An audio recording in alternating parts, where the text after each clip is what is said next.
Votre invité à présent dans la grande interview en direct sur Boursorama, c'est Frédéric Souillot. Bonjour. Bonjour. Merci d'être là avec nous en direct sur Boursorama, secrétaire général de Force ouvrière. Ces mobilisations ont été un peu en baisse samedi lors de la 7e journée de manifestation contre la réforme des retraites. Est-ce que c'est une déception? Un petit peu. Non, ce n'est pas une déception. Nous savions aussi que ce ne seraient pas les mêmes qui manifesteraient samedi que ceux qui avaient manifesté mardi, où, selon nos chiffres, nous avions mis plus de 3,5 millions. Nous avons mis plus de 3,5 millions de personnes dans la rue. Mais si on compare au 7 et 11 février, 4 semaines plus tôt, c'est pareil, ce n'étaient pas les mêmes non plus. Et si on compare samedi aux 3,5 millions de mardi, oui. Oui. Bon, et qu'est-ce que vous répondez à celles et ceux qui disent que le mouvement social piétine? Alors, il ne piétine pas, la mobilisation, elle est massive et déterminée, et il n'y a pas de résignation. Cette mobilisation, la réforme des retraites, c'est un petit peu le catalyseur de votre reportage précédent. L'inflation, la non-augmentation des salaires, et pas partout. Ça bouillonnait dans la marmite, donc, et aujourd'hui, moi, je me déplace partout en France. Je peux vous dire que la mobilisation, elle n'est pas en recul. Il n'y a pas de résignation. Donc la colère des syndicats est intacte? La colère des salariés et des travailleurs, elle est intacte, oui. Mais c'est une colère encadrée par les organisations syndicales et il n'y a pas de départ autre que les mobilisations syndicales et puis par la grève. Bon, vous allez redescendre dans la rue, ce sera mercredi. Oui. Il y a quand même cette volonté de redonner un peu du tonus au mouvement ou pas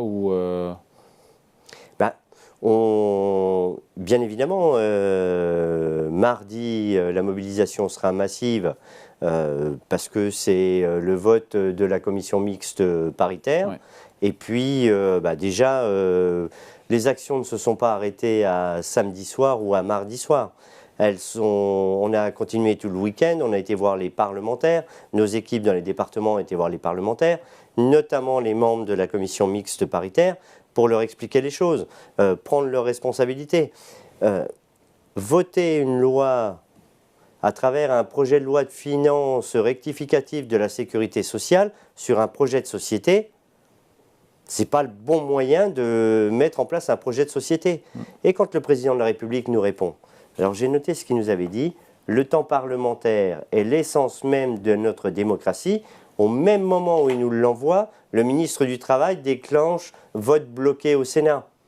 Donc, si l'essence même de notre démocratie, c'est le temps de discussion parlementaire, il ne faut pas le bloquer. Alors, j'ai appris ce qu'était un 44-3 parce que nous l'avions rarement vu. Ouais.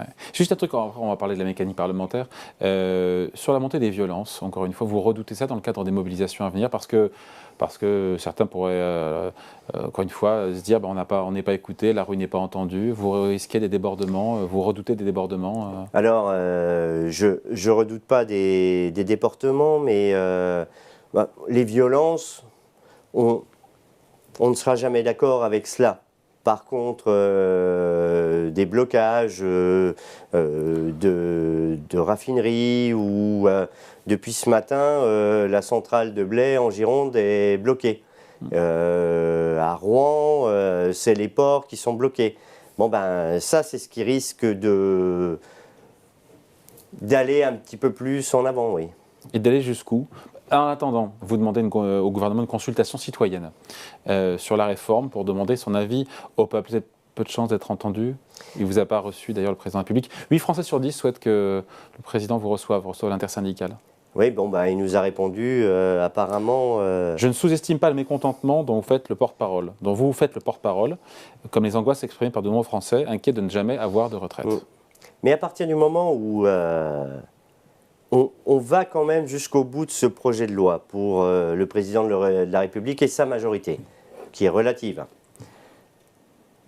Et qu'on le fait contre toutes les organisations syndicales qui lui ont expliqué, réexpliqué, pas de recul de l'âge de départ, pas d'allongement de la durée de cotisation, contre 94% des salariés actifs, contre une majorité de citoyens, ça ne s'appelle pas gouverner, ça s'appelle diriger. Et le dirigisme dans la République, ça n'a jamais fonctionné. Vous reprochez donc au président de la République de ne pas écouter la rue. Non. Mais Bruno Retailleau, patron des sénateurs républicains, affirme que la démocratie, ce n'est pas le pouvoir de la rue. Ah oui. Il a raison, il a tort. Mais la démocratie sociale, c'est les organisations syndicales. Elles doivent être entendues. Elles doivent être écoutées. Ce que nous avons dit... Elle est au-dessus de la démocratie parlementaire? Mais elle est égale. Elle est égale. Les salariés sont eux qui votent. Alors nous, à Force ouvrière, on n'appelle jamais à voter pour l'un ou contre l'autre, parce qu'on n'est pas directeur de conscience. Mais ils vont mettre un bulletin dans l'urne à un moment ou à un autre. Donc, elles sont liées, ces démocraties. Et quand on parle de démocratie, on ne peut pas en retirer une pour mettre plus en avant l'autre. La société et la démocratie sociale représentée par les organisations syndicales est au moins aussi importante que celle représentée par le Parlement. Et je ne fais pas d'antiparlementarisme, ce n'est pas notre sujet. Ouais. On s'approche d'ailleurs du dénouement possiblement au Parlement. Le Sénat qui a adopté ce week-end cette réforme des retraites. Avec vote bloqué. Hein. Oui, mais voté malgré tout. C'est un premier succès législatif malgré tout pour le président. Ça s'appelle une victoire à la Pyrrhus. Hein. Vous bloquez le vote, vous ne prenez pas tous les amendements et vous n'entendez pas le débat parlementaire. Je ne peux pas appeler ça une victoire. Il y a ce vote crucial, possiblement attendu à l'Assemblée nationale. Ça dépendra des résultats de la commission mixte paritaire qui s'est réunie, je crois, c'est mercredi. Possiblement adoption du texte à l'Assemblée nationale, 49.3 ou pas. Qu'est-ce que ça change? Est-ce que ça change la donne si d'aventure il y a un vote au Parlement, 49.3 ou pas? Quoi qu'il arrive, vous continuerez à manifester? Écoutez, de toute façon, nous, les numéros 1 des organisations syndicales, on va se réunir devant l'Assemblée nationale pour faire une conférence de presse. Vous vous êtes vu déjà ce matin? On s'est vu ce matin, on a pris un petit déjeuner, oui. Alors, qu'est-ce qu'il en ressort? Il n'y a toujours pas l'épaisseur du papier à cigarette entre rien. Tout le monde, même avec Rien. la CFDT? Non, rien. Et puis, pas un gravier entre nous, parce que il paraît... Alors, je disais souvent papier à cigarette, mais on ne doit plus dire cigarette. Voilà. Et moi, je fume des toutes cousues, donc voilà. Mais... Non, il n'y a pas un gravier entre nous. On s'est vu ce matin pour parler de stratégie. On fait une information à toutes nos structures départementales pour dire le 15, massif et déterminé, le 16, massif et déterminé. On embraye sur les 2 journées. Et on va se réunir en conférence de presse devant l'Assemblée nationale pour expliquer aux députés, prenez vos responsabilités, ne votez pas ce projet de réforme. Ouais. Après, Laurent Berger dit, si le Parlement vote le texte, mais c'est loin d'être fait, je crois que c'est au JDD, il faudra en prendre acte. Ce n'est pas le début d'une forme de désolidarisation quand on entend ça? Non, ce n'est pas le début d'une désolidarisation. On en prendra tous acte que ce projet a été voté par le Parlement. Ce qui ne nous empêchera pas de continuer à le contester et d'en demander le retrait. Si on prend les lois qui sont passées, le CPE. Vous n'avez pas eu le CPE, j'étais sûr. Ah oui. Mais c'est vrai, que 2005-2006, sous Jacques Chirac, contrat première embauche, les jeunes qui sont dans la rue. Et au final, la loi est votée, mais elle est suspendue. Mais 2019-2020, régime unique 49.3. Des retraites, ouais. Oui, régime unique des retraites 49.3. Et pandémie, Covid. Et le président de la République nous explique au mois de juin que c'était incompris, incompréhensible et pas stabilisé économiquement. Donc même si c'est voté, on va dire, voté grâce aux voix de droite, 149.3, même dans cette configuration-là, l'intersyndicale, si je comprends bien, reste unie, vous continuez les mobilisations, les manifestations, les blocages, ça ne change rien. Aujourd'hui, il y a Paris et il y a toute la province aussi. Depuis ce matin, on parle de zones de faible émission et tout ce qui va avec. Eh bien, si vous n'avez pas de véhicule, j'étais en Lozère, pas la semaine dernière, la semaine d'avant. On peut vous parler de transport public, collectif et de voitures électriques. Mais si vous n'avez pas un véhicule dans lequel vous mettez du carburant pour vous rendre au travail, faire vos courses, ou tout simplement pour vous soigner, vous n'avez rien.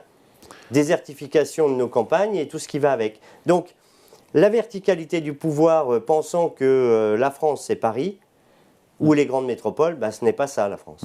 Pardon Frédéric Souillot, je repose la question pour être sûr que j'ai bien compris, quand vous avez bien compris. Si le projet est voté à l'Assemblée nationale 149.3, mais entre guillemets à la régulière, ça ne change rien pour l'intersyndicale, vous continuez les mobilisations, les manifestations et la grève? On continue la même stratégie d'intersyndicale qu'on a mis en place depuis le 10 janvier. Et puis, vous dites 149.3 avec article 38, 47.1, 44.3.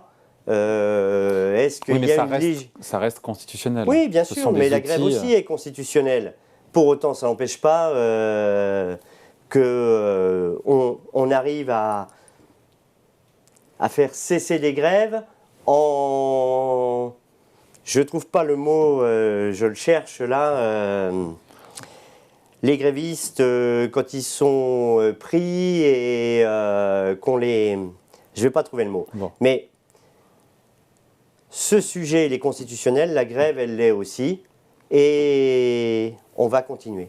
Bon, juste pour terminer, Frédéric Souillot, c'est Olivier Véran. Réquisition. Ah, c'est la réquisition, d'accord. Je cherchais, excusez-moi. Oui. Mais pourtant, la grève est constitutionnelle. Oui. Et pourtant, les réquisitions, comme on a pu le voir dans les raffineries, et comme on le voit de temps en temps... On en est où aujourd'hui? Des blocages dans les raffineries, les dépôts de carburant et les pompes des stations-service qui sont asséchées, on en est où? Eh bien, les blocages devant les raffineries, et notamment celle de Donge, que je connais bien, et les autres, continuent.